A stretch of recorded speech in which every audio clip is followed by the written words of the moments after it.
사무엘하 12장에서 보면, 그 전에 보면 다윗이 하나님의 사람으로 너무나 도저히 범하면 안 될 무서운 죄를 범한 것입니다.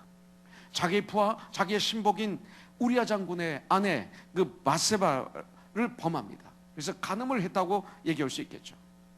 성경에는 아주 그 간음을 무서운 죄로 말씀하고 있습니다. 다른 건 다 용서하는데 부부가 헤어질 수 있는 조건, 간음 외에는 이렇게 말씀하고 있습니다. 그래서 이것은 대단한 범죄죠. 그런데 간음했어요. 그런데 이 밧세바가 임신을 하고 말았어요. 그래서 그것을 감추기 위해서 전장터에서 열심히 전장하고 있는 그 우리아를 부릅니다. 휴가라는 명목으로 불러와서 밧세바와 우리아가 잠을 같이 잠으로 말미암아 둘이 임신한 거로 만들려고 계획을 세웠는데 그 계획대로 되지 않았습니다. 그러니까 그 다음에는 요압 장군에게 명령해서, 간접적으로 명령해서, 그 명령할 때도 다이렉트리 명령하지 않습니다. 그를 죽여라 그러지 않습니다. 전쟁할 때 그 전쟁 가장 깊숙이 넣어놓고 너희들은 빨리 퇴각하라, 놔두고, 이렇게 얘기합니다. 그래서 요압을 통해서 결국은 그 충신, 귀한 장군 우리아를 전쟁터에서 가장 깊숙한 곳에서 암몬 자손을 통해서 결국 죽게 만듭니다. 직접 죽이지 않았지만 더 교활한 거죠. 더 무서운 죄죠. 그러니까 완전 범죄를 저지른 것입니다. 인간이 생각할 때는. 그런데 하나님은 우리를 아시는 거죠. 사무엘하 11장 27절에 보니까 다윗의 소위가 여호와 보시기에 악하였더라. 하나님은 우리를 보고 계시는 거예요. 하나님은 우리의 마음을 감찰하시는 분이에요. 그래서 사무엘하 12장에 보면 약 10개월에서 1년 정도 되었을 때입니다. 아마 이 다윗에게는 그 1년의 생활이 사실은 사울 왕으로부터 그 도망다니는 15년의 시기보다 더 고통스러운 시기가 이 1년이 아니었을까, 이런 마음을 갖습니다. 바로 그가 밧세바를 범하고 우리아를 간접살인하고 그러고 난 다음 아직 죄를 고백하지 않고 있을 때였습니다. 바로 회개하지 않은 거예요. 한 1년 동안 고통 속에 있었던 것입니다. 그때를 어떻게 표현하고 있냐면 시편 32편 3절부터 4절에 보면 내가 입을 열지 아니할 때, 이것은 내가 아직 회개하지 아니할 때 이 소리입니다. 종일 쉬는 마음으로 내 뼈가 쇠하였도다. 얼마나 고통스러워요. 주의 손이 쥐야로 나를 누르시오니 내 진액이 빠져서 여름 가뭄에 마름같이 되었나이다. 이것이 바로 그가 1년 동안 당했던 그 삶을 표현한 찬양이었습니다. 기도였습니다. 여러분들 종일 신음하며 지냈어요. 뼈가 다 쇠할 정도였다고 그랬어요. 주님의 손이 그를 짓누르는 것 같았다고 그랬어요. 진액이 다 마른 것 같은 고통을 경험했습니다. 그런데 완전하게 범죄했는데 어떻게 이렇게 될 수 있을까? 밤에는 잠을 못 자고 온 밤을 지새며 밥을 먹어도 돌을 씹는 것 같았고, 이것이 다윗이 범죄하고 난 다음의 상태였습니다. 내가 원하는 걸 취하고 난 다음에 세상은 그런 것입니다. 더구나 그는 하나님을 알기 때문에. 여러분들, 이것은 다윗만이 아닙니다. 오늘날 우리들도 마찬가지입니다. 우리들도 그리고 진정 하나님의 자녀라면 죄를 지우고 나면, 죄를 지면 마음이 너무 힘들어요. 하나님을 알기 때문에, 내가 그리스도인이기 때문에.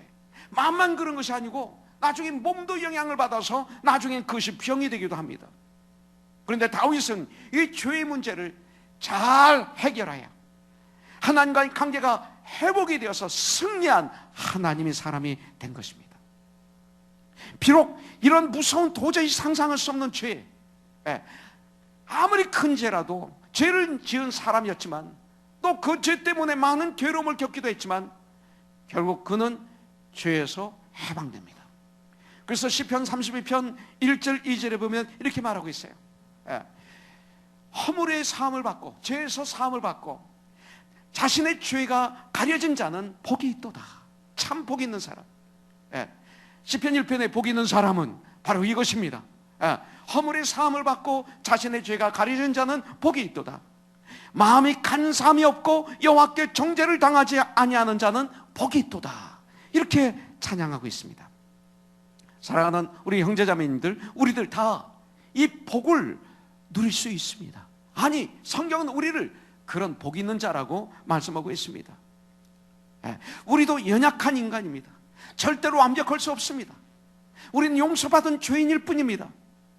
우리는 때때로 죄를 칠 수밖에 없습니다. 우리는 때때로 쓰러질 수밖에 없습니다. 그러나 그 죄를 졌을 때 그 죄를 내 마음속에 그냥 있게 하면, 그냥 그 죄들이 고이게 하면 우리 마음과 몸이 병들고 멍들고 결국은 우리 삶은 파멸되고 마는 것입니다. 마치 물을 흐르지 못하게 하고 고여놓으면 그 물이 썩어요. 그래서 거기서 벌레가 생겨요, 파리가 생겨요, 모기가 생겨요. 그래서 그 물은 썩어서 그 물을 먹으면 사람들이 죽어요. 고이면 그래요. 죄는 고여놓으면 안 돼요. 모아놓지 마세요. 일주일 동안 지은 죄 용서해달라는 기도 같은 거 하지 마세요. 죄는 그 즉시 회개해야 돼요. 모아놓지 마세요. 주일날 회개하기 위해서 일주일 동안 모아놓지 마세요. 그런 기도 아멘 하지 마세요. 무서운 겁니다. 여러분들, 죄 문제를 잘 해결해야 됩니다. 우리는 생각으로, 눈으로, 말과 행동으로 얼마나 많은 죄를 우리가 지면서 살아가는지 모릅니다. 그런데 이 죄를 해결하지 않고 덮어놓으면 이것을 성경은 저주라고 말하고 있습니다. 여러분들, 죄가 우리의 몸과 우리의 마음을 병들게 한다는 사실을 알고 예수님을 정말로 나의 주인으로, 나의 구원자로 믿고 모셔드리고, 그리고 회개함으로 죄의 문제를 해결한 후 죄 용서를 받고, 그러고 우리가 예배를 드릴 때 예배가 주님이 기뻐 받아주시는 것이죠. 근데 성경에서 말합니다. 용서받을 수 있는 오직 한 길. 요한복음 14장 6절에 보면 예수께서 나와 일러 가라사대 나는 길이요 진리요 생명이지 나로 말미암지 않고는 아버지께 올 자가 아무도 없다. 이렇게 말씀하십니다. 여러분들, 예수 그리스도를 통한 진정한 해결 방안, 죄 사함이 있습니다. 예수님은 우리들의 죄를 용서해 주시기 위해서 이 세상에 오셨습니다. 우리를 위해서 우리의 모든 죄를 짊어지시고 대신 고난받으시고 십자가에서 물과 피를 쏟으시고 그 고통 속에, 인간의 죄악의 고통 속에서 나의 죄 때문에 우리 주님은 처참하게 죽어주셨습니다. 바로 나 때문에. 이것을 희생이라고 그럽니다. 이것이 참된 희생입니다. 이것을 사랑이라고 합니다. 그래서 이 세상에서 사랑은 뭡니까? 그러면 담대하게 십자가다, 이렇게 말씀드리는 것입니다. 이것이 사랑입니다. 다른 사랑들은 그 사랑을 조금씩 흉내낸 것 뿐입니다. 그래서 십자가에서 죽으시고 부활하심으로 말미암아 우리가 어떤 죄를 지었든지 우리는 죄의 용서함을 받을 수 있는 길이 있습니다. 다윗은 어떻게 해서 그런 복을 얻게 되었는지 오늘 말씀을 통해서 세 가지만 보도록 하겠습니다. 죄 문제의 해결은 다윗 쪽이 아닌 하나님으로부터 시작이 되는 것을 볼 수가 있습니다. 하나님으로부터. 여러분들, 다윗은 제일 먼저 죄에서 해방되려면, 하나님과의 관계가 죄로 인해서 분리됐던 관계가 다시 회복되기를 원하면, 하나님의 주신 그 축복을 누리는 삶을 살기를 원하면, 내가 죄를 졌을 때 그 죄를 인정해야 됩니다. 죄를 인정해야 됩니다. 이것이 죄를 용서받는 첫 번째 단계입니다. 인정하는 겁니다. 사람들 앞에서 인정해야 됩니다. 이것이 아주 중요합니다. 다윗은 약 1년 동안 죄를 하나님께 고백하지 않았습니다. 회개하는 삶을 살지 않았기 때문에 너무나 그 1년은 고통스러운 삶을 살았습니다. 여러분들, 그때 하나님은 나단 선지자를 보내주십니다. 그러니까 회개의 문제는 용서하면 하나님이 먼저 시작하신다는 걸 여기서 가르쳐 주는 거죠. 나단 선지자를 보내주셨어요. 그래서 나단 선지자를 통해서 다윗의 죄를 깨닫게 해주시는 것을 볼 수가 있습니다. 그래서 12장 1절부터 4절에 보면 나단 선지자는 와서 지금 예화를 하나 들어서 얘기를 합니다. 그런데 나단 선지자가 하나님이 보내셨다고 그래서 그냥 왔을까요? 막 화가 나서 담대하게 왔을까요? 그렇지 않으면 왕이니까 무서워서 덜덜 떨면서 왔을까요? 아니죠. 전 분명히 믿기는 하나님으로부터 음성을 들었을 때 이 나단 선지자는 엄청나게 무릎을 꿇고 통곡하고 애통하고 절규를 했을 것입니다. 왜? 자기의 친구 왕 다윗을 위해서, 그 영혼을 위해서. 그에게 하나님 말씀을 전하기 전에 나단 선지자는 무릎을 꿇고 기도하고 절규하고 금식하면서 어떻게 하면 좋겠습니까? 주님 매달렸을 것입니다. 그때 나단 선지자에게 음성이 들리지 않았을까요? 그래서 그 음성을 가지고 다윗에게 가는 것입니다. 바로 우리에겐 그런 권면, 그런 책망이 필요한 것입니다. 이런 사랑이 담긴 권면을 할 때 놀라운 하나님의 역사가 일어나는 거죠. 그래서 이런 마음을 가지고 나단 선지자가 지금 예를 하나 듭니다. 한 마을에 부자가 있었고 가난한 사람이 있었습니다. 근데 이 부자는 양과 염소가 너무나 많은 부자였고, 이 가난한 사람은 얼마나 가난한지 어린 양 암양 새끼 한 마리뿐이라, 그래서 너무나 귀해서 이들이 잘 때 가족처럼 같은 이불에서 잘 정도로 가족처럼 자식처럼 그렇게 귀하게 그 암양 새끼를 귀하게 여기는 그 가난한 사람이 있었습니다. 근데 이 부자에게 한 나그네가 방문을 하게 되는데, 이 나그네에게 음식을 대접하기 위해서 이 부자는 그 많은 자기의 그 재산에 있는 양과 염소는 그냥 놔두고 그 극한 가난 속에 있는 암양 새끼 하나밖에 없는 그 가난한 집에 가서 그 새끼 암양을 뺏어다가 죽여가지고 잡아서 대접했습니다. 그러니까 어떻게 됩니까? 이 말을 들었던 다윗이 5절부터 6절에 보니까 크게 분노를 냅니다. 그는 분명히 죽어야 하리라 그럽니다. 맹세코 죽어야 하리라. 그는 맹세코 4배를 갚아야 하리라. 이렇게 얘기합니다. 그때 7절부터 9절에 보니까 나단이 다윗에게 이르되 당신이 바로 그 부자 같은 그 사람입니다. 이렇게 얘기합니다. 무서운 말입니다. 이스라엘의 하나님 여호와께서 이와 같이 이르시기를 7절에 내가 너를 이스라엘 왕으로 기름 붓기 위하여 너를 사울의 손에서 구원하였고 8절 내 주인의 집을 내게 주고 내 주인의 아내들을 내 품에 두고 이스라엘과 유다 족속을 내게 맡겼느니라. 만일 그것이 부족하였을 것 같으면 내가 내게 이것저것을 더 주었으리라.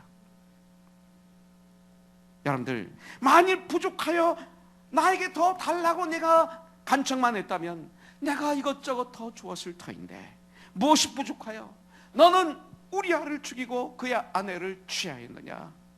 지금 책망하는 것입니다. 9절에서 그런데 어찌하여 네가 여호와의 말씀을 없인 여기고 나보기에 악을 행하였느냐. 내가 칼로 햇사람 우리아를 치되 암몬 자손의 칼로 죽이고 그의 아내를 빼앗아 내 아내로 삼았도다. 하나님 다 알고 계세요. 하나님 말씀을 없인 여겼다. 성경은 말씀하겠습니다. 또 하나님 보시기에 악한 행위였다. 다윗의 그 모습은 바로 이것이었습니다. 나단은 정확하게 다윗의 죄를 지적했습니다. 나단은 자기 생각으로 다윗의 죄를 지적하는 게 아니라 말씀으로 그를 깨우쳐주고 있는 것입니다. 이렇게 하는 것이 진정한 주 안에서의 형제요, 지체요, 목사요, 그리고 친구입니다. 그리고 자매입니다. 그리고 부부입니다. 부부는 이래야 됩니다. 서로 간에 똑같으면 문제가 있습니다. 시험 들 때 똑같이 시험 들고, 그러면 좋을 때는 똑같이 좋아야 됩니다. 그러나 시험 들 때는 한 사람만 들어야 돼요. 부부는. 그래서 한 사람이 붙잡아줘야 돼요. 그렇게 해야 돼요. 잔영대 그 막내 괜찮죠? 안 다쳤죠? 금요일날 넘어져서 뇌를 다쳤는데, 그래서 오늘 그 막내 이름이 뭐죠? 아이삭을 만나려고 제가 바깥에서 계속 기다리고 있는데 요 계단으로 올라올 줄 알았더니 아내만 올라오고 아빠하고 아이는 엘리베이터로 올라갔나? 그래서 못 만났어요. 만나고 싶어서, 그 아이가 보고 싶어서. 괜찮은지. 멀리서부터 뛰어오는데 언제 오나 보고 있었던 거예요. 심지어 저는 교회 오나 안 오나까지 생각을 했어요. 아이 쓰러지면 엄마 아빠 시험 들어요. 그래서 교회 안 나오는 분도 있어요. 가끔 다른 교회로 가고. 교회 잘못 아닌데. 그런데 우리 자한 형제는 역시 이름 요한입니다. 자, 진정한 사랑이 이겁니다. 진정한 사랑이 나단 선지자처럼 바로 그 사람이 당신입니다. 이게 진정한 사랑이에요. 이게 진정한 사랑이에요. 이 시대 교회에서, 강대상에서 이런 것들이 없어졌어요. 가짜 사랑, 너무나 가증스러운 사랑이 이 시대 교회라고 하는 건물 안에 가득 차 있어요. 우리 이거와 전쟁을 선포해야 됩니다. 10절에 보니까 이런 말씀이 있어요. 이제 네가 나를 업신여기고 햇사람 우리아의 아내를 빼앗아 네 아내로 삼았은즉 칼이 내 집에서 영원토록 떠나지 아니라 하리라 하고. 오늘 큐티 보세요. 압살롬이 장자 형님인 암논을 죽입니다. 왜냐하면 암논이 자기 여동생인 다마를 간음했기 때문에, 강제로. 그래서 자기 여동생의 배다른 그 형이 암논이죠. 그래서 또 계교를 꾸며서 죽입니다. 그 계교에는 꼭 따라오는 사람이 있어요. 요나답. 와, 이 사람 참 교활한 사람이에요. 오늘 요나답을 여러분들이 볼 수 있으면 좋겠어요. 그래서 우리는 그런 사람이 되면 안 돼. 조금 잘못하면 우리가 요나답처럼 꼭 있어요. 어느 가운데 다 있어요. 그 암논이 그렇게 고민할 때 그 자리에 있었고, 또 지금 다윗 지금 이런 상황에서 그 자리에 있는데, 여기서도 살짝 어드바이스하고 여기서도 어드바이스하는데, 그 어드바이스는 다 썩어진 어드바이스. 요나답 같은 사람 만나면 여러분들 죽습니다. 또 다윗은 아버지인데, 아니 아버지의 사명을 감당하지 못하고 또 지나치네요. 그러니까 압살롬은 자기 외할아버지 집으로 도망가 버립니다. 그 수랑이 그 외할아버지 집이에요. 여기로 그냥 도망가 버립니다. 10절에 있는 말씀 그들이 이루어지는 걸 볼 수가 있죠. 11절에 보면 여호와께서 또 이와 같이 이르시되 보라, 내가 너와 내 집에 재앙을 일으키고 내가 내 눈앞에서 네 아내를 빼앗아 네 이웃에게 주리니 그 사람들이 내 아내들과 더불어 백주에 동침하리라. 이런 일이 그대로 일어나죠. 여러분들 아주 중요합니다. 요나답 같은 사람이 있고, 그 다음에 요압 같은 사람이 있고, 여기 나단 같은 사람이 있고 요나단 같은 사람이 나옵니다. 여러분들 주위에 나단이 있습니까? 여러분들 주위에 요나단이 있습니까? 그렇지 않으면 여러분들 주위에 요압 같은 사람이 있습니까? 그렇지 않으면 여러분들 주위에 요나답 같은 사람이 있습니까? 이번에 큐티하면서 많은 분들이 요압을 너무나 좋게 보는 분들이 계시는데, 성경은 그렇게 말씀하고 있지 않습니다. 요압을 한번 살펴보기를 원합니다. 요압은 다윗의 가족입니다. 간단히 얘기해서 그 수리아의 다윗의 이복자매 수리아의 장남입니다. 요압이에요. 사무엘하 2장 13절부터 32절에 보니까 요압이 어떤 사람이에요? 다윗과 평화의 조약을 맺고 돌아가는 그 아브넬을 거짓말해서 죽입니다. 살인합니다. 살인자였습니다. 그 이유는 자기의 막내 동생 아사헬로 인한 복수를 일으키는 거죠. 요압은 하나님의 뜻, 하나님의 원하심 관계없습니다. 요압은 모든 게 자기 위주였습니다. 나라, 왕 관계없습니다. 자기였습니다. 하나님보다 모든 일은 자신이었습니다. 이것이 요압입니다. 사무엘하 11장 6절부터 27절에 보니까 여러분들 여기서 다윗의 명령을 받은 요압이 충성스럽게 그 명령에 복종합니다. 그래서 우리아를 죽이는데 마지막 최고의 훈장감입니다. 이분은 악한 일에는 100% 순종합니다. 악한 일에는. 그리고 사무엘하 18장 9절부터 15절에 보니까 압살롬이 반역을 해서 도망갈 때 이제 다윗 군대가 그를 잡으러 갑니다. 그때 모든 군대에게 명령합니다. 제발 내 아들 압살롬을 죽이지는 말라. 심지어는 요압에게는 부탁까지 합니다. 애원합니다. 왕이 나를 봐서 은혜를 베풀어 달라. 그랬는데 어떻게 됩니까? 압살롬을 만났을 때 창으로 세 날 가진 창으로 그 압살롬의 심장을 찔러서 죽여버립니다. 요압은 말을 안 듣습니다. 사무엘하 19장 1절부터 8절에 압살롬이 죽었다는 소리를 듣고 그러고 난 다음에 너무 슬퍼하니까 요압은 압살롬에게 협박하고 다윗에게 협박하고 다윗을 비난합니다. 이게 요압입니다. 사무엘하 19장 13절 20장 7절부터 13절에 보면 요압 대신 아마샤를 군대 장관으로 임명했는데 요압이 그를 아주 교묘하게 살해합니다.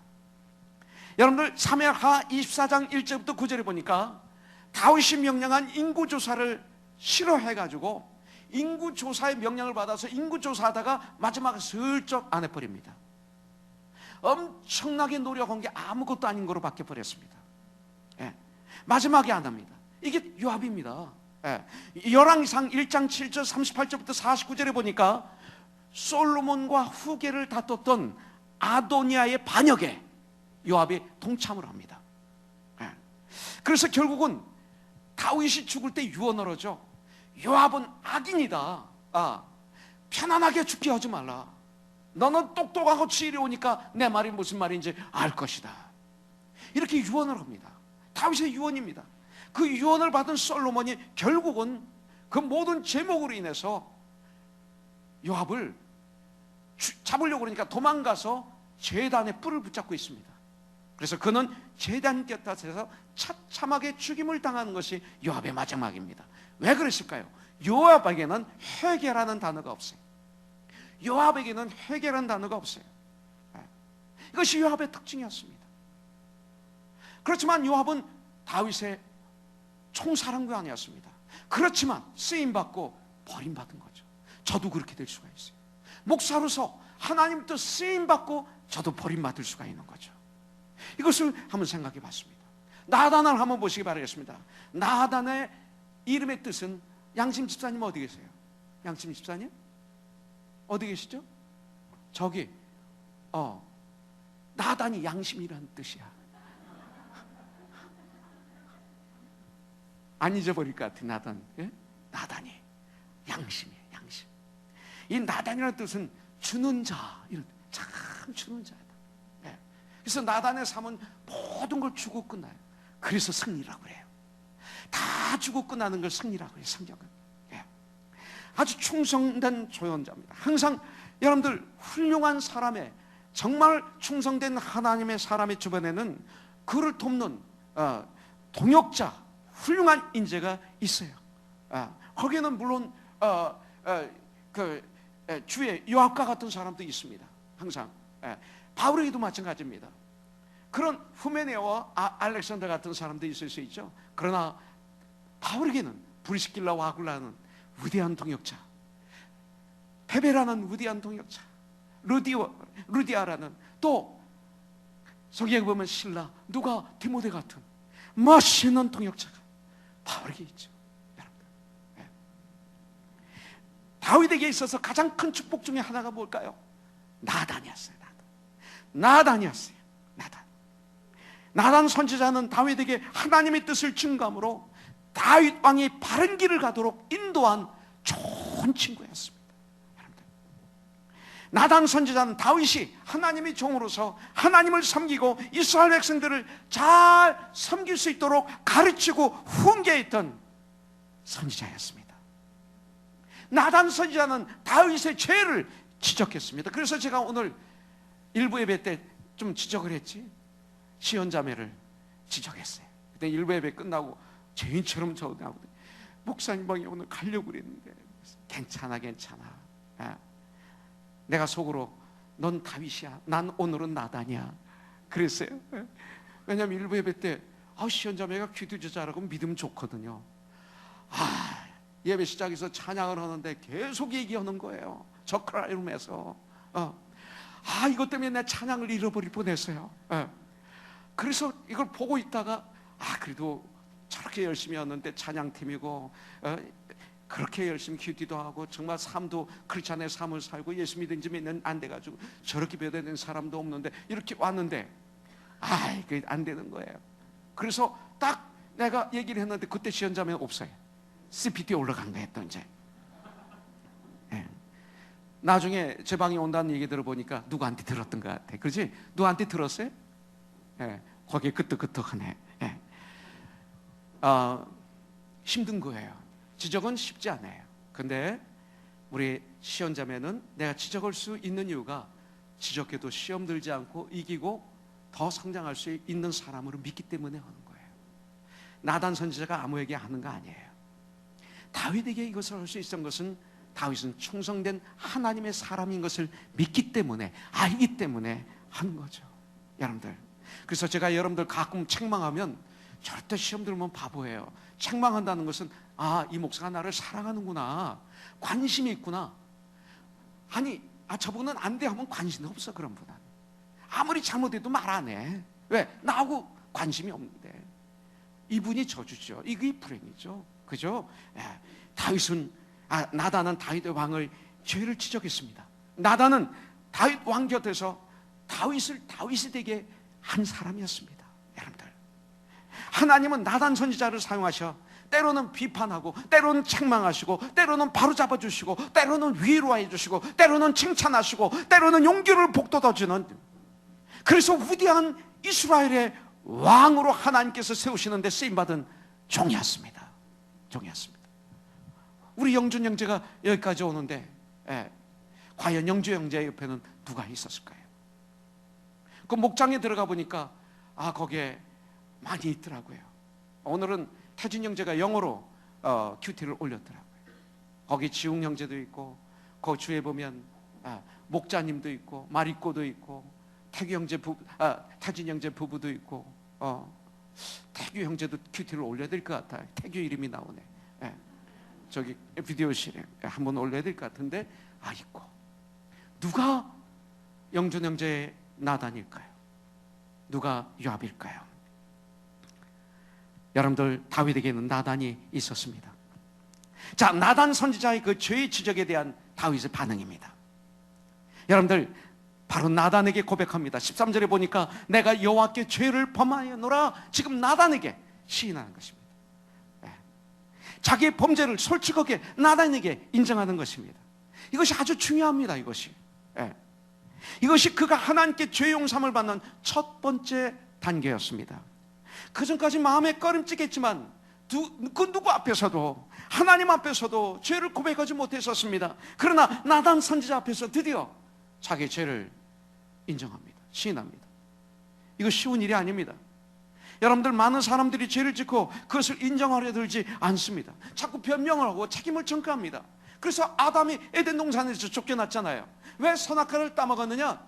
그렇게 하나님께서 말씀하실 때 무릎을 꿇으면 됩니다. 다윗처럼 내가 여호와께 죄를 범하나이다, 그러면 되는 거였습니다. 그런데 하나님, 당신이 나에게 주신 저 여자가 먹으라고 해서 먹었습니다. 하나님께 책임을 전가하고, 그리고 이브에게 책임을 전가하고 변명하는 바람에 그는 에덴 동산에서 쫓겨나는 것입니다. 이것이 죄의 속성입니다. 자꾸 변명하고, 자꾸 책임을 전가하고, 자꾸 사람을 끌어들어와서 같이 죽기를 원하는 인간들의 모습. 환경이 어떻고 입장이 어때서 그런 죄를 범했다고 얘기합니다. 아니, 죄 자체를 모르는 분들도 많이 있습니다. 사울 왕을 보십시오. 그는 죄 자체를 모릅니다. 왜 왕이 번제를 드리는 월권을 행했습니까? 사무엘 선지자가 책망합니다. 제사는 제사장만 드릴 수 있었기 때문에. 그때 사울 왕이 뭐라고 그럽니까? 백성은 내게서 흩어지고 당신은 정한 날 안에 오지 아니하고, 당신 때문에 이 소리에, 왜 그날만 왔어도, 제 시간에 당신이 나하고 약속한 시간에 왔어도 이런 일은 없는데 당신 때문에 이거죠. 당신은 나하고 약속한 그 시간에 오지 않았고, 백성들은 그래서 흩어지고 있고, 불에서 사람은 밑바스에 모였음을 내가 눈으로 보았으므로 부득이하여 내가 그냥 번제를 드려버렸습니다. 이것입니다. 여러분들, 불평하고 책임을 전가하고 변명하는 사울왕의 모습, 이것이 사울입니다. 여러분들, 사무엘상 15장 15절에 보니까 이 전쟁에서 네가 승리할 것이다, 승리하고 난 다음에 모든 짐승을 다 죽여라, 이렇게 사무엘 선지자는 사울왕에게 명령했습니다. 모든 죄는 죽여야지. 죄를 불쌍히 여기든지 죄를 내가 가지면 안 되죠. 그럴 때 사울이 뭐라고 그래요? 여호와께 제사하여 양들과 소들 중에서 가장 좋은 것을 남긴 것뿐입니다. 자기 욕심으로 남기고 이렇게 말합니다. 사울 왕은 한 번도 자기의 잘못을 솔직하게 인정한 적이 없습니다. 도망다니는 다윗을 만나서 잠들었을 때 칼을 가져가므로, 옷을 찢어가므로, 그때 내가 잘못했다, 그거 입입니다. 정말 회개는 삶이 변화되는 것입니다. 회개는 다시 그렇게 하지 않는 것입니다. 그는 회개한 적이 없습니다. 그렇기 때문에 하나님의 용서함을 받지 못했습니다. 사무엘상 22장 16절부터 19절에 보니까 또 제사장이 다윗에게 빵을 좀 주었다고, 그거 많이 준 것도 아닙니다. 음식을 좀 주었다고 대제사장 아히멜렉과 그런 노베 제사장들 85명을 다 죽입니다. 그 제사장들의 성읍이 있었습니다. 모여 사는 그 노비라는 성읍에 사는 남녀노소 어린아이 정먹는 아이들까지 소와 나귀와 양과 염소까지 칼로 다 죽여버립니다. 화가 나서. 그게 왕의 권력입니다. 그런데 다윗은 그렇게 하지 않았습니다. 잘못을 지적할 때 내가 여호와께 죄를 범하였노라 하면서 솔직히 자기의 죄를 인정합니다. 하나님의 말씀에는 이런 능력이 있습니다. 나단 선지자가 지금 말씀하는 것이 자기 말을 하는 게 아니라 하나님의 말씀을 전하는 거였습니다. 하나님 말씀에 이런 능력이 있는 거죠. 히브리서 4장 12절에 보면 하나님의 말씀은 살아서 운동력이 있어서 좌우에 날선 어떤 검보다도 예리하여 혼과 영과 및 관절과 골수를 찔러 쪼개기까지 하며 또 마음의 생각과 뜻을 판단하나니, 하나님의 말씀이. 그렇기 때문에 우리가 하나님의 말씀을 잘 들어야 됩니다. 하나님의 말씀을 가지고 장난하면 안 됩니다. 요 근래 제가 많은 그 큐티하는 가운데, 묵상하는 가운데 내가 범죄했던 것들이 막 드러나고 주위에서 범죄하는 것들이 보이기 시작했어요. 그게 뭐냐면 하나님의 말씀을 경홀히 여기는 것, 하나님 말씀 가지고 장난하는 것, 그것을 암송하기 위해서 자꾸 세상 거를 집어넣어서 그걸 기억하게 해서 말씀을 암송하게 하니 이 말씀에 무슨 능력이 있느냐 이거예요. 그 말씀 안 하면 그게 먼저 생각나니 말이에요. 썩어질 세상 것이 생각나니 안 되잖아요. 그거 안 되는 거예요. 말씀은 마음으로 묵상하는, 계속 마음으로 묵상할 때 그냥 그게 되는 거죠. 일부 예배 제 둘째 아들이 나와서 여기서 찬양 때문에 같이 찬양했는데 여기서 가만히 보니까 키가 확 컸어요. 확 컸어요. 그래서 제가 축도하기 전에 올라가서 봤더니 아니 그 사이에 몇 개월 사이 키가 또 컸네. 얘가 이제 키 클 나이가 아니에요 지금. 89년생이니까 다 큰 거예요. 근데 얘는 요새도 크네요. 그래서 제가 일부 예배 때 축도하기 전에 그랬어요. 이렇게 영호가 키가 크듯이 다음 주에 우리가 왔을 때 믿음이 이렇게 크기를 원합니다.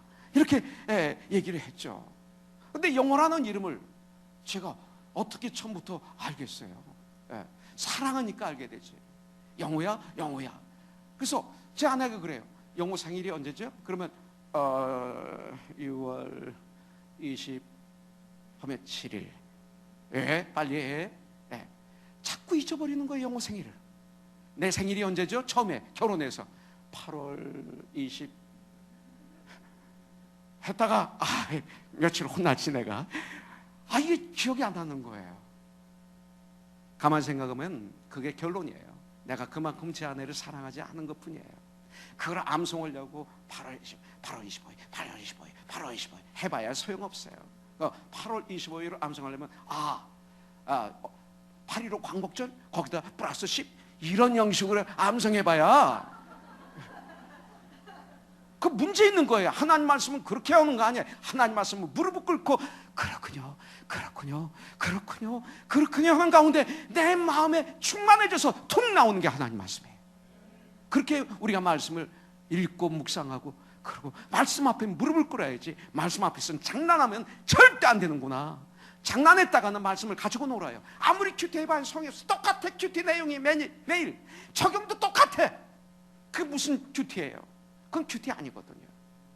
그렇게 됩니다. 잘못하면 말씀 앞에 무릎을 꿇을 때 나의 죄가 보이고 나의 구부러진 부분이 보이고 나의 인생이 썩어진 부분이 보이는 거예요. 무릎을 꿇을 때, 낮아졌을 때, 그럴 때 주님 앞에 시인하고 회개할 때 이것이 펴지고 썩은 부분이 작아지고 어두운 부분이 환해지는, 이게 바로 말씀이에요.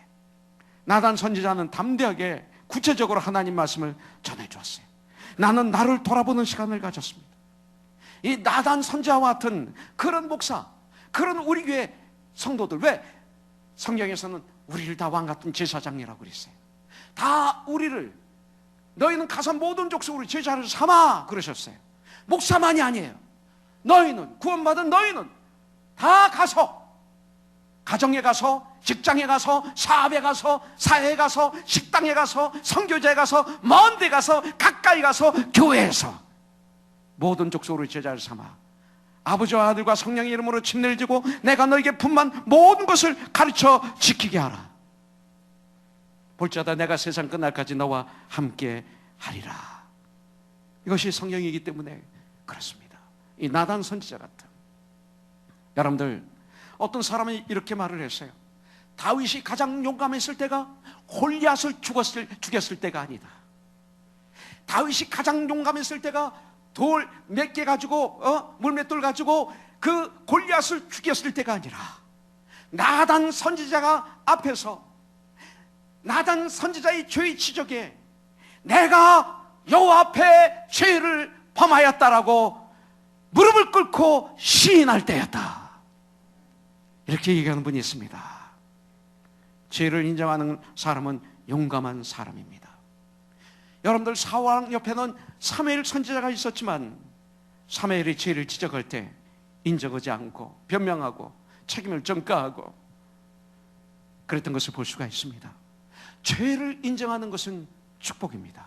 그렇게만 한다면 하나님이 주시는 폭포수 같은 은혜와 사랑을 우리가 누리게 될 줄 믿습니다. 참 자유가 나에게 넘치게 됩니다. 여러분들, 용기가 필요합니다. 죄를 시인하기 위해서는 내 자존심을 내려놔야 됩니다. 겸손해야 됩니다. 낮아져야 됩니다. 신분의 옷을 내려놔야 됩니다. 위선을 내려놔야 됩니다. 체면의 옷을 벗어야 됩니다. 여러분들, 그럴 때 우리는 아주 비참한 사람처럼 보일 수 있습니다. 어떤 땐 죽기보다도 싫습니다. 그래서 용기가 필요한 것입니다. 근데 이것을 다 벗어버리면 자유함이 옵니다. 홀가분합니다. 정직해야 회개할 수 있습니다. 정직한 영을 나에게 달라고 그러십니다. 위선자는 회개할 수 없습니다. 겸손해야 됩니다. 낮아져야만이 위로부터 회개의 축복을 우리가 누릴 수가 있습니다. 그 다음에 우리가 사람에게, 나의 지체에게 나의 죄를 인정할 뿐만 아니라 두 번째, 죄를 하나님께 회개해야 됩니다. 자, 다윗이 내가 여호와께 죄를 범하였다 나단에게 말했지만 여기에 뭐예요? 하나님께. 이 안에 그냥 입에 바른 말만이 아니라 그것은 그의 진정한 회개가 이 말에 담긴 것입니다. 그래서 시편 32편, 다윗은 자기가 죄를 범한 후 얼마나 괴로워하는가를 보여주는 게 아까 읽은 32절 3절부터 5절이에요. 내가 입을 열지 아니할 때, 내가 회개하지 않을 때, 내가 죄를 인정하지 않을 때 종일 쉬는 너마로 내 뼈가 쇠하였도다. 주의 손이 주야로 나를 누르시오니 이 진액이 내 진액에 빠져서 여름 가뭄에 마름같이 되었나이다. 5절, 내가 이르기를 내 허물을 여호와께 자복하리라 하고 주께 내 죄를 아뢰고 내 죄악을 숨기지 아니하였더니 곧 즉시 주께서 내 죄악을 사하셨나이다. 할렐루야. 이렇게 성경은 나와 있어요. 시편 51편, 여러분들 그 시편 51편을 보면 가로치고 이런 얘기가 있어요. 이 시는 다윗이 밧세바와 동침한 후 선지자 나단이 저에게 온 때에 지은 시, 이렇게 되어 있습니다. 그 당시 상황에, 그 당시에 다윗이 하나님께 올려드렸던 기도요 찬양의 내용이었습니다. 자, 그러니까 나단 선지자가 자기의 죄를 지적해 준 다음에 그 앞에서 내가 여호와께 범죄하였다고 말한 다음에 그가 하나님께 드린 기도, 찬양이었다는 것입니다. 하나님이여, 주의 인자를 따라 내게 은혜를 베푸시며 주의 많은 긍휼을 따라 내 죄악을 지워주소서. 회개. 내가 나의 죄악을 맑게 씻으시며 나의 죄를 깨끗이 자하여 주시옵소서. 십자가의 보혈의 피로 물은 나는 내 죄가를 아우니 내 죄가 항상 내 앞에 있나이다. 내가 주께만 범죄하여 주의 목전에 악을 행하여 싸우니 주께서 말씀하실 때 의로우시다 하시고 주께서 심판하실 때 순전하시다 하리이다. 내가 죄악둥에서 출생하였으며 어머니가 죄 중에서 나를 잉태했나이다. 보소서, 주께서는 중심이 진실함을 원하시오니 주님은 보소서, 주께서는 중심이 진실함을 원하시오니 내게 지혜를 은밀히 가르치시리이다. 우술초로 예수 그리스도의 보혈의 피로 이 소리입니다. 나를 정결하게 하소서. 내가 정하리이다. 나의 죄를 찢어주소서. 주님의 보혈의 피로 우술초로 내가 눈보다 희리이다. 내게 즐겁고 기쁜 소리를 들려주셔서 주께서 꺾으신 뼈들도 즐거워하게 하소서. 주의 얼굴을 내 죄에서 돌이키시고 내 모든 죄악을 지워주소서. 하나님이여, 내 속에 정한 마음을 창조하시고 내 안에 정직한 영을 새롭게 하소서. 이렇게 말하고 있어요. 그리고 17절에 말합니다. 하나님께서 구하시는 제사는 상한 심령이라. 하나님이여, 상하고 통해하는 마음을 주께서 멸시하지 아니하시리라. 여러분들, 이것은 다윗의 감정입니다. 그는 하나님 앞에 변명하지 않았습니다. 솔직히 자기 죄를 인정하고 시인하고 회개합니다. 내가 죄를 범하였나이다. 내가 내 죄를 그동안 숨겼습니다. 내가 주께 범죄하여 주의 목전에서 악을 행하였나이다. 내가 혼자 하는 줄 알고 주님이 못 보시는 줄 알았는데 바로 내가 했던 모든 악은 주님의 목전에서 행한 것입니다. 시편 6편 6절에 보면 다윗의 회개가 나옵니다. 내가 탄식함으로 피곤하여 밤마다 눈물로 내 침상을 띄우며 내 요를 적시나이다. 여러분들, 이런 회개해 보셨어요? 그냥 I'm sorry가 아닙니다. 이런 회개, 다윗이 이런 회개를 한 것입니다. 내가 탄식함으로 피곤해요.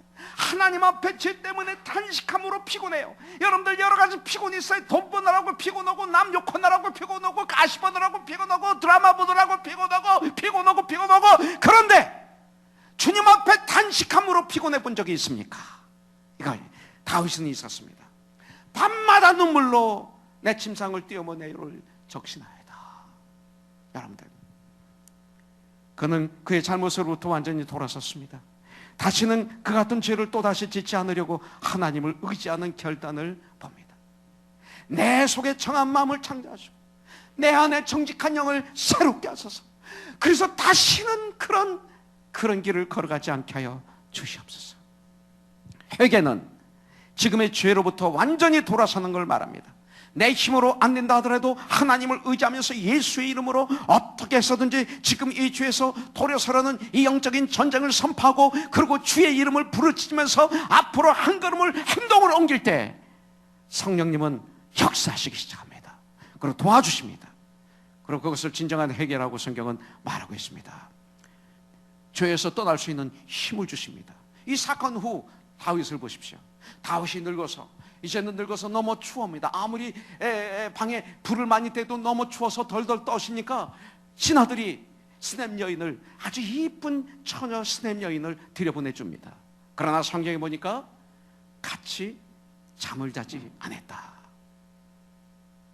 이렇게 말하고 있습니다. 드디어 바람둥이 다윗이 아주 정결한 예수님의 신부로 바뀐 것입니다. 이게 회개입니다. 이게 얼마나 멋있어요, 이런 삶. 죽음 앞에 보면 여러분들, 남자 여자 좋아하는 것도요, 제가 중고등부 대학부 아이들 앞에서 얘기합니다. 야, 될 수 있으면 지금은 끼리끼리 사귀지 마. 중학교 다닐 때 사귀지 말고 고등학교 다닐 때 절대 남자 여자 사귀지 마. 너희들 부모가 허락하면 내가 도와주지만 될 수 있으면 사귀지 마. 둘이 사귀면 그 같이 막 건강하게 어울리는 그 훈련을 너희들 못해. 이 좋은 찬스에 여러 칼라의 형제자매들과 건강하게 교제하는 이 놀라운 찬스를 놓쳐 너희들 둘 좋아하면 항상 둘만 어디 가잖아, 코너로. 이 좋은 시간을 너희 놓치는 거야. 두 번째는 지금 보는 내 눈이 올바르지 않을 수가 있어. 너무 어려서. 아직 때가 아니야. 대학교 들어가면 그때 교제해. 그랬더니 패트리 선생이 대학교 때도 안 된다고 해가지고 저거 좀 다퉜죠. 예. 그래서 제가 부탁을 했죠. 대학교 때는 좀 허락하자. 그랬더니 이 친구 뭐 2세니까 나는 1세고 2세 말은 또 잘 들어 얘들이. 예. 그래서 허락을 안 한 것도 아니고 한 것도 아니고 하여튼 애매합니다. 예. 그런데 수련회 할 때마다 난 가서 그럽니다. 야, 너희들 결혼하기 전에는 이거 빼, 방송 나가는 거 섹스하지 마 그래요. 섹스하지 마. 아주 내놓고 하지 마 그래요. 제발 하지 마. 결혼하면 실컷 해. 왜 안 웃어요? 예. 결혼하면 실컷 해. 참어. 결혼하지 하고 하는 건 죄야. 결혼하고 하는 건 합법이야. 축복이야. 조금만 참아. 그러고 결혼할 때 그 순결을 내 아내와 내 남편에게 선물로 줘. 끝나고 난 다음에 가끔 아이들이 와요. 청년, 목사님 저 옵니다. 그러면 제가 뭐라고 그러는지 알아요? 기도하고 지금 완전히 회개해. 철저히 회개하고 지금부터 순결을 지켜. 그러고 결혼할 때 그 순결을 남편에게 선물로 줘. 그러면 주님은 그것을 순결이라고 한다. 아이고, 여기에 또 아이디어가 떠오르는 거야. 그래서 제가 그렇게 얘기해 줬죠. 예. 철호는 그래요. 제가 뭐 그러면 집에 와서 아빠는 옛날 연예계 생활할 때 나쁜 짓 많이 했잖아. 근데 어떻게 강대상에서 그렇게 얘기할 수 있어? 예. 그리고 나한테 왜 이렇게 책망해? 그 전에, 지금은 아닙니다. 그럼 그래요. 제가 그때는 나에게 나를 말씀을 가르쳐주는 분도 없었고, 내가 잘못했을 때 이걸 책망하는 사람도 없었고, 그래서 난 몰랐어. 모르고 진 거야. 예. 근데 알고 난다면은 내가 전쟁하고 있어, 아빠. 오, 맞네. 그 다음부터는 뭐 됐잖아요. 여러분들 이해합니다. 간단히 얘기해서 다윗 왕은 그 다음부터는 지켰습니다. 진정으로 회개한 사람의 마음은 늘 겸손해져 있습니다. 그래서 하나님께 예배드릴 때나 기도할 때나 더 겸손하게 되죠.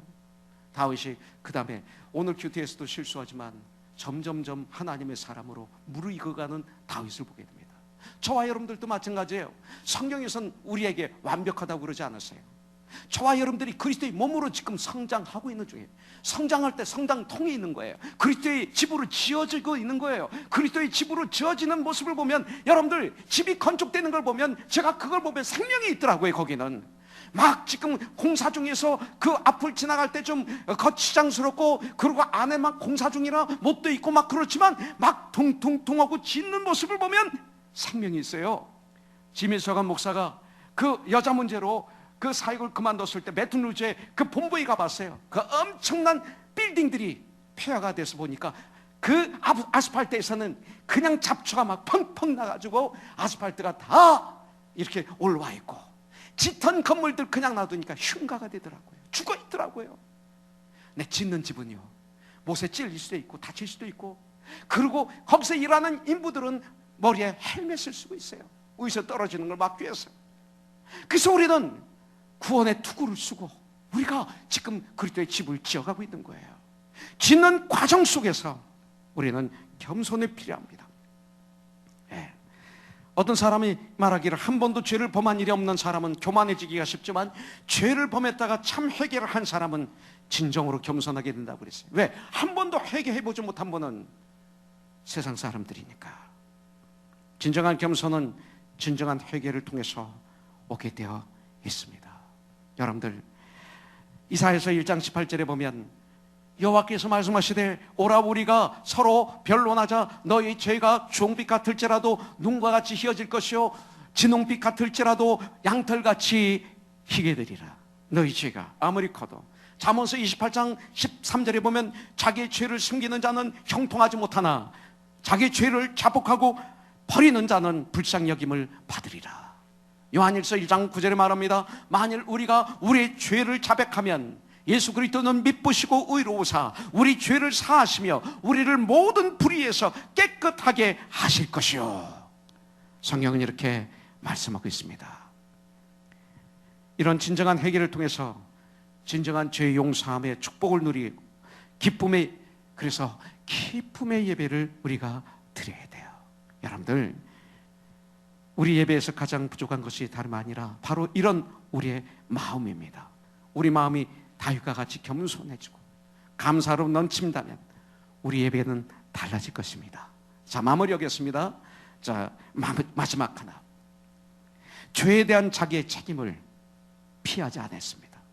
자, 10절부터 12절에 보니까 주님께서 다윗의 범죄로 말미암아 앞으로 있을 것을 나단 선지자를 통해서 가르쳐 줍니다. 칼이 내 집에서 영원토록 떠나지 아니하리라. 죄 용서함을 받았습니다. 하나님과 관계가 회복이 되었습니다. 이제 주님 안에서 참 평화가 임했습니다. 이제 참 그리스도인으로서 이 땅을 살아가는데 내가 밧세바를 범하고 그러고 우리아를 간접으로 살인했던 그 책임은 져야 된다는 것입니다. 그래서 바로 그것을 보았던 그 자녀들이 어떻게 됩니까? 칼이 내 집에서 영원토록 떠나지 아니하리라. 오늘 보니까 압살롬이 암논, 자기 형 장자를 죽입니다. 암논이 또 솔로몬이 또 아도니아를 또 죽입니다. 이런 일들이 일어납니다. 내가 너와 내 집에 재앙을 일으킬 것이다. 아내를 빼앗아 네 이웃들에게 주리니 그 사람들이 네 아내들과 더불어 백주에 동침하리라. 압살롬이 자기 아버지 후궁들을 대낮에 궁전 밖에 천막을 치게 하고 침대를 놓게 하고 대낮에 그들과 같이 잠을 자는, 그래서 이 말씀이 이루어지는 것을 볼 수가 있습니다. 여러분들, 어떻게 이런 일이 일어날 수 있을까? 내가 죄의 용서함을 받았는데, 하나님과 관계가 회복이 됐는데, 그런데 성경은 말합니다. 그러나 죄의 사함을 받았다고 해서 죄의 결과까지 다 면제되는 것은 아닙니다. 그렇기 때문에 죄에 대해서 우리는 민감해야 되고 아주 조심해야 됩니다. 회개하면 죄의 용서함을 받고 회복이 되지만 그 죄에 대한 책임은 져야 되는 거죠. 여러분들, 남의 것을 도둑질했어요. 그래서 내가 회개했어요. 그렇다고 도둑질한 걸 그냥 놔둬요? 갚아야 돼요. 가서 해결해야 되고 감옥에 들어가야 돼요. 이게 그 다음에 있는 결과를 얘기하는 거예요. 하나님과 관계가 회복됐지만, 사람을 죽였어요. 하나님이 회개를 통해서 회복시켜 주셨지만 재판을 받아야 되고 감옥에 가야 돼요. 사람을 죽였는데 감옥에 안 가는 게 주님의 뜻이 아니에요. 그건 잘못된 거예요. 들어가서 세상적인 당연히 받아야 될 대가를 치러야 됩니다. 그 안에서 세상 것은 치러야 됩니다. 여러분들, 바로 이것이 성경에서 말하는 거예요. 이걸 해야 돼요. 우리에게 있는 많은 것들이 있을 거예요. 이것을 회복하는 저와 여러분들이 되기를 주님의 이름으로 간절히 축복합니다. 여러분들, 우리에게 바로 이런 자세가 필요합니다. 우리의 죄가 용서받았어도 그 결과는 내가 진다는 그런 자세 필요합니다. 잘못했으면 주님으로부터 회개해서 용서함을 받았지만 그 잘못한 것에 대한 책임을 져야 됩니다. 차를 망쳤으면 회개한다고 그냥 놔두면 안 되죠. 내가 돈을 벌어서 차를 다시 회복시켜줘야 됩니다. 돈을 꾸었으면 갚아야 됩니다. 우리 그리스도인들은 회개했으면. 이것입니다. 이것이 하나님의 죄 사함을 바로 아는 자들의 태도입니다. 사랑하는 우리 형제자매님들, 우리도 인간이기 때문에 다윗처럼 죄를 범할 때가 있습니다. 그러나 다윗처럼 자기의 죄를 솔직히 인정하고 철저히 회개하며 하나님께 나가면 하나님은 예수 그리스도의 십자가에서 흘리신 그 보배로운 피로 우리의 모든 죄를 깨끗이 씻어주시고, 그리고 우리의 마음속에 구원의 기쁨과 감격을 회복시켜 주시고 우리로 하여금 계속 기뻐하며 찬양하는 삶을 살게 해주실 줄 분명히 믿습니다.